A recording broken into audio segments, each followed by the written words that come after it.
Apa yang menjadi pengalaman dari Pak Denny dalam pemerintahan sebelumnya, sepertinya kemudian terjadi di dalam pemerintahan saat ini. Bagi PD Perjuangan sangat nyata, 2 kali pemilu, bahkan ketika PD Perjuangan berada di dalam pemerintahan, kenaikan yang diperoleh PDI itu sangat realistis. Dan itu melalui kerja organik dari seluruh kader partai, tidak ada melalui suatu rekayasa kekuasaan sehingga ada partai yang bisa naik 300%. Kami bekerja secara organik mendapatkan dukungan rakyat, sehingga sebaiknya beliau mempertanggungjawabkan siapa sumber yang disebutkan yang telah menciptakan suatu spekulasi politik yang tidak perlu. Lebih baik mari kita menunggu keputusan dari Mahkamah Konstitusi. PD Perjuangan selalu siap, baik pemilu legislatif dengan daftar terbuka maupun tertutup, meskipun PD Perjuangan berdasarkan aspek-aspek strategis dan juga untuk mendorong pelembagaan partai politik, kami mendorong proporsional tertutup, tetapi kami juga siap apapun yang diputuskan oleh Mahkamah Konstitusi.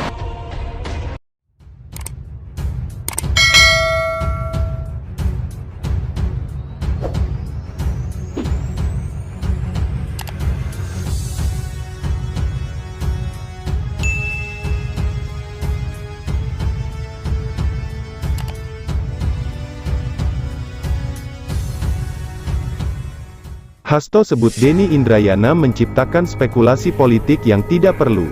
Sekretaris Jenderal PDI Perjuangan Hasto Kristianto menganggap mantan Wamenkumham Denny Indrayana menyulut spekulasi politik dengan menuding Mahkamah Konstitusi, MK, telah memutuskan sidang gugatan tentang sistem kepemiluan.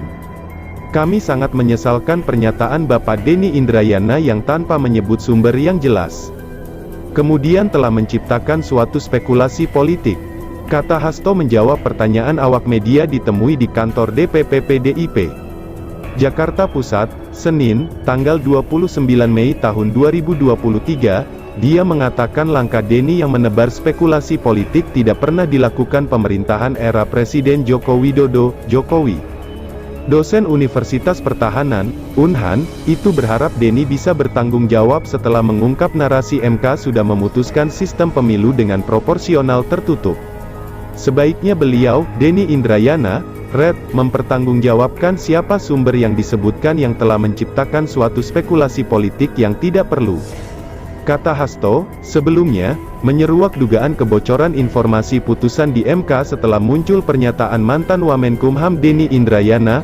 Denny mengeklaim menerima informasi soal putusan MK terkait sistem pemilu legislatif yang akan kembali ke sistem proporsional tertutup atau coblos partai. Pria yang pernah berstatus guru besar Universitas Gadjah Mada, UGM, itu bahkan sempat menyinggung sumber informasi soal putusan sistem kepemiluan berasal dari figur terpercaya. Siapa sumbernya?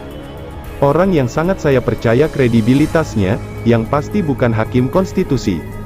Maka, kita kembali ke sistem pemilu orba, otoritarian dan koruptif.